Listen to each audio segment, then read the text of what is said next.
Hello everyone.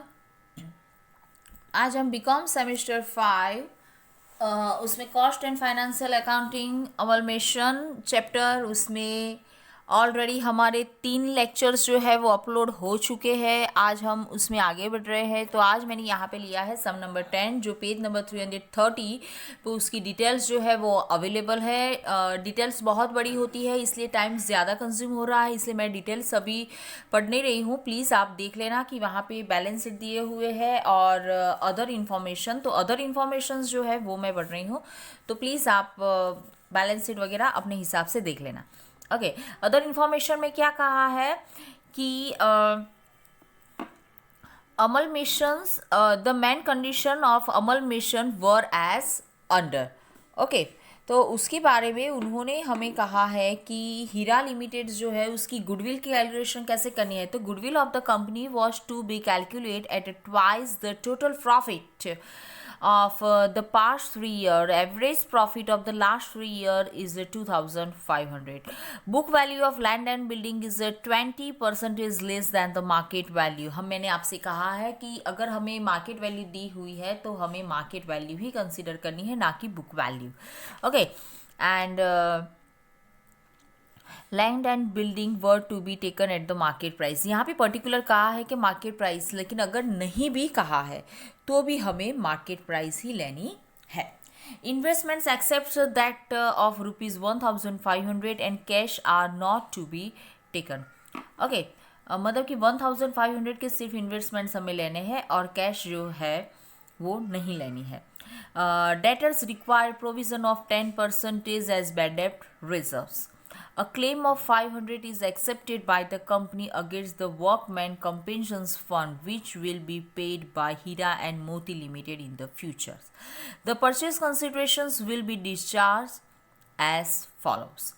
Equity share 10 rupees का एक share है, 16 रुपीज़ से दिया जाएगा, मतलब कि 6 रुपीज़ क्या होगा हमारा equity.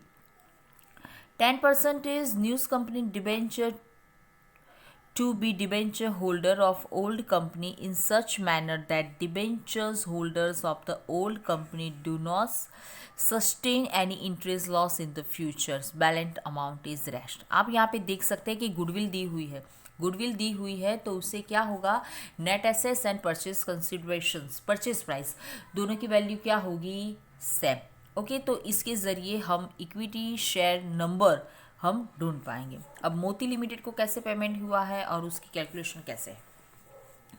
Machinery to be valued at 10% is more, all the other assets and liabilities to be taken at their book value. Purchase considerations to be discharge in the form of 1500 share of ₹10 each of Hira Moti company at the market price ₹16 and the balance in the cash. Pass the general entries in the new companies and balance sheet की calculations जो है वो हमें दिखानी है। हम थोड़ा जल्दी इसको स्टार्ट करेंगे। सबसे पहले नेट एसेट्स जो है उसका हम यहाँ पे करेंगे कैलकुलेशन। ओके, नेट एसेट्स जो है उसका कैलकुलेशन हमें करना है। उसका कैलकुलेशन हम कैसे करेंगे तो आप देख सकते हैं यहाँ पे पहले प्रॉफिट के बारे में कहा था। प्रॉफिट के ज़रिए हमें गुडविल कैलकुलेट करनी है। तो क्या कहा है कि टोटल जो वैल्यू, टोटल प्रॉफिट है उसके 2 गुना, टोटल जो प्रॉफिट है उसके 2 गुना है गुडविल। तो एवरेज प्रॉफिट है 2500 इंटू 3 ईयर्स, 3 ईयर्स के साथ मल्टीपल करेंगे तो टोटल प्रॉफिट हमें मिलेगा 7500। 7500 के ट्वाइस मतलब कि 15000 जो है वो है हमारी goodwill of the Hira. Okay, अब हीरा की गुडविल हमने लिख दी है। लैंड एंड बिल्डिंग, तो उन्होंने कहा कि जो मार्केट वैल्यू है उसके कंपैरिजन में बुक वैल्यू 20% कम है। मतलब कि अगर मार्केट वैल्यू 100 है तो बुक वैल्यू उससे 20% कम, मतलब कि 80 है। तो हमारे पास जो डिटेल है हम उसको ही एज अ बेस हम यूज़ करेंगे कि अगर 80 बुक वैल्यू है तो मार्केट वैल्यू है 100। अगर हमारी लैंड एंड बिल्डिंग की बुक वैल्यू 40,000 है तो मार्केट वैल्यू क्या होगी, मार्केट वैल्यू है 50,000। मोती के बारे में एज इट इज़ हमने ले लिया है।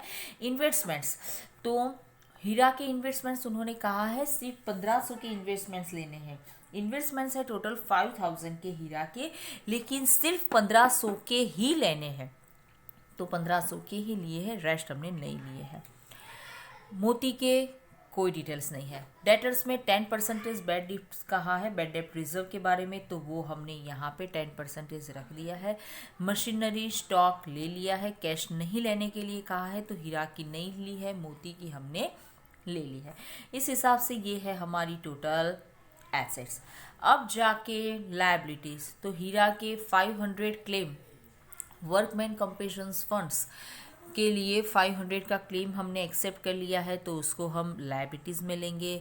डिबेंचर के बारे में तो वो मैंने आपको कहा ही था कि पुराने जो डिबेंचर है उसका इंटरेस्ट है उसके साथ मल्टीपल करेंगे, नया वाला परसेंटेज से डिवाइड करेंगे, तो नए डिबेंचर हमें मिल जाएंगे। Creditors as it is, provident fund वो भी एज इट इज़ ले लिया है। टोटल एसेट्स में से टोटल लायबिलिटीज़ हम डिडक्ट करेंगे, जो मिलेगा उसको हम क्या कहेंगे, नेट एसेट्स। ओके, अब परचेज प्राइस की कैलकुलेशन। परचेज प्राइस की कैलकुलेशन हीरा में सेम रहेगी, क्योंकि हीरा में गुडविल आ चुकी है।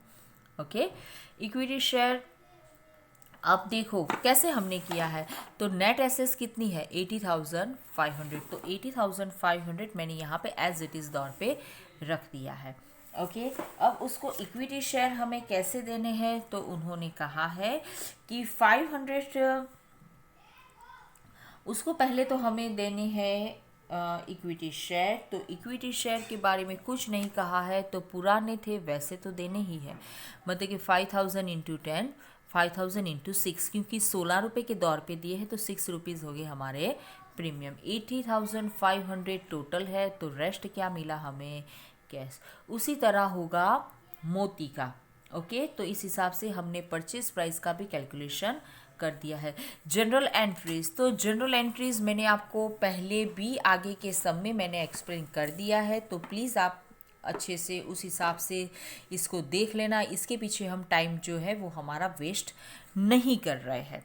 ओके, मतलब कि जो भी एसेट्स एंड लायबिलिटीज़ दिए हैं वो हमने यहाँ पे लिख दिए हैं जनरल एंट्रीज के तौर पे, उसी हिसाब से परचेज कंसिडरेशन भी दोनों कंपनी का लिख दिया है।